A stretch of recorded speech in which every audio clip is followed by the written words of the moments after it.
ఓం శాంతి. ఓం శాంతి. ఓం శాంతి. ఓం శాంతి. నేను ఆత్మ సత్యమైన చైతన్యమైన ఆనంద స్వరూపాన్ని, పరమాత్మ ప్రియ ఆత్మను, శక్తివంతమైన ఆత్మను, శ్రేష్టవాన్ ఆత్మను ఈ క్షణం నేను ఆత్మ, నా ప్రియమైన తండ్రి పరమాత్మ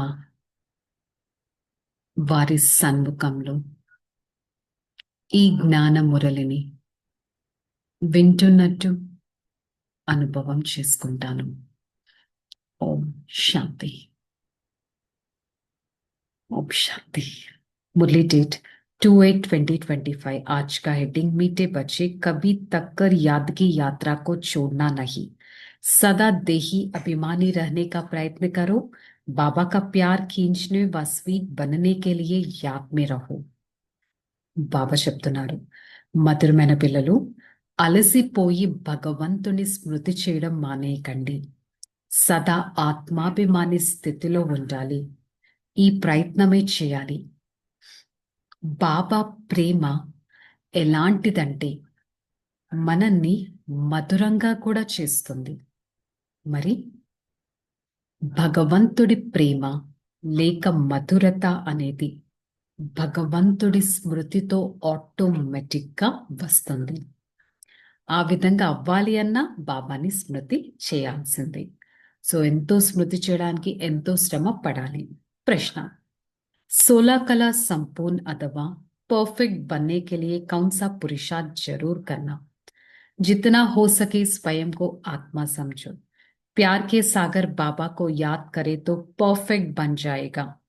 ज्ञान बहुत सहज है, लेकिन 16 कला संपूर्ण बनने के लिए याद में आत्मा का परफेक्ट बनना है.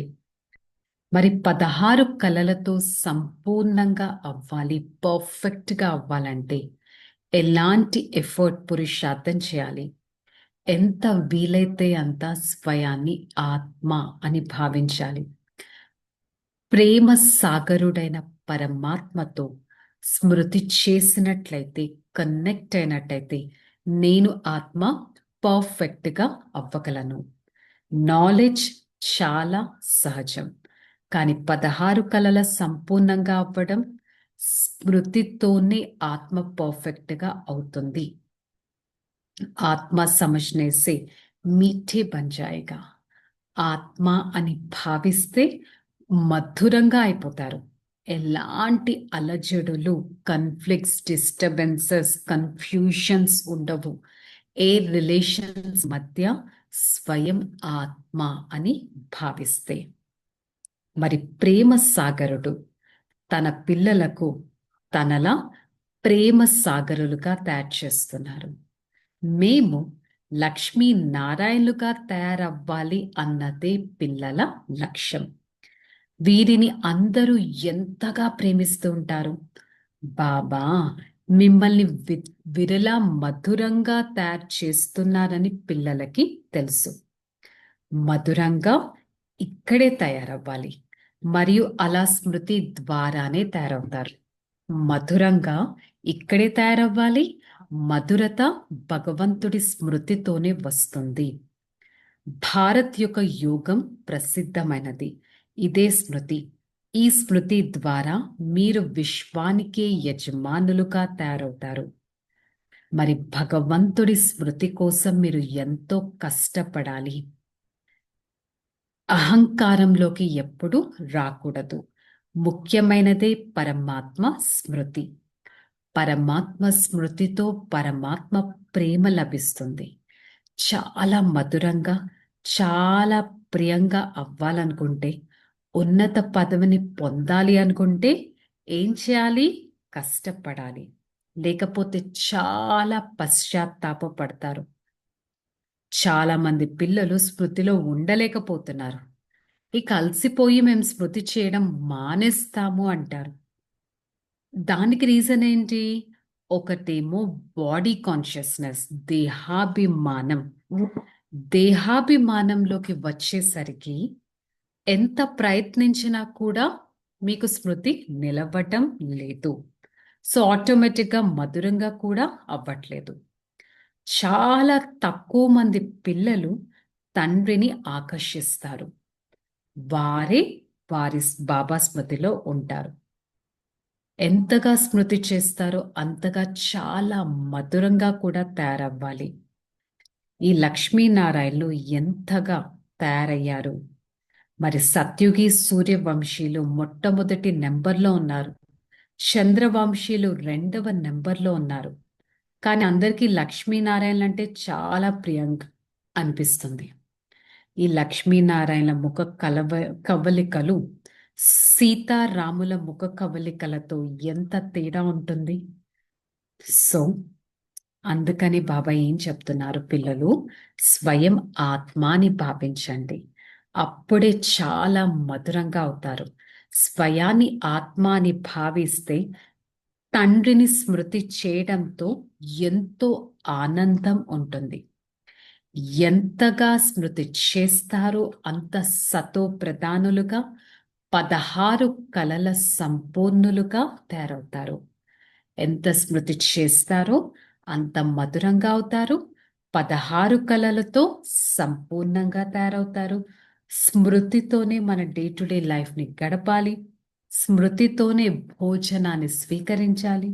స్మృతితోనే ప్రతి యాక్టివిటీ చేయాలి. ఒకటే గుర్తుపెట్టుకోవాలి, నేనిప్పుడు పురుషోత్తమ సంగమ యుగంలో ఉన్నాను. నేను ఆత్మ ఉన్నతమైన పురుషోత్తమ ఆత్మగా అవుతున్నాను. ఈ విధంగా అధికాన్ని గుర్తుపెట్టుకుంటే ఆటోమేటిక్గా నేనొక పురుషార్థి జీవితంలో ఉన్నాను అనేది స్మృతి వస్తుంది. బాబా ధారణలో చెప్పారు, ఇది ఉన్నదే పతిత చీచి దుఃఖమయమైన ప్రపంచం. దీని పట్ల మీరు మనసును పెట్టుకోకూడదు. ఒక్క తండ్రి చేతిని పట్టుకొని దాటి వేయాలి. మెల్లమెల్లగా ముందుకు దాటగలగాలి. మాలలోని మణిపూసలుగా అయ్యేందుకు ఎంతో సాహసాన్ని ఉంచి పురుషార్థం చేయాలి. జ్ఞాన రత్నాలను తీసుకునే హంసలుగా అవ్వాలి. ఎలాంటి వికర్మలు, చెడు కర్మలు చేయకూడదు. వరదానం: నిమిత్త భావం ద్వారా సేవలో సఫలతను ప్రాప్తి చేసుకునే శ్రేష్టమైన సేవాదారి భవ. సేవలో స్వతహగా సఫలతను ప్రాప్తి చేస్తుంది నాలోని నిమిత్త భావం. అది లేకపోతే సఫలత ఉండదు. శ్రేష్టమైన సేవాదారులు అనగా ప్రతి అడుగును తండ్రి అడుగుపై వేసేవారు, శ్రేష్టమైన మతం పైన నడిచేవారు, సమర్థులుగా అయ్యేవారు. మరి నేను ఆత్మ, సమర్థ ఆత్మ అని స్మృతిలో ఉంటే సఫలత ఆటోమేటిక్గా వస్తుంది. స్లోగన్: ఈశ్వర్య సేవలో స్వయాన్ని ఆఫర్ చేసుకున్నట్లయితే అభినందనలు లభిస్తూనే ఉంటాయి. ఈశ్వర్య సేవలో స్వయాన్ని ఆఫర్ చేసుకున్నట్టయితే అభినందనలు లభిస్తూనే ఉంటాయి. ఓం శాంతి. మరి ఈరోజు బుల్లి యొక్క స్వమానం ఏంటి? నేను ఆత్మాభిమాని స్థితిలో ఉంటాను, ఎంతో మధురంగా తయారవుతాను. మధురత నా ఆత్మ యొక్క అసలైన గుణం. సదా మధురమైన స్వభావాన్ని ఉంచుతూ మధురతతో ఎంతో ముందుకు వెళ్ళగలగాలి. ఈ విధంగా ప్రాక్టీస్ చేసుకోవడానికి ప్రయత్నిద్దాం. ఓం శాంతి.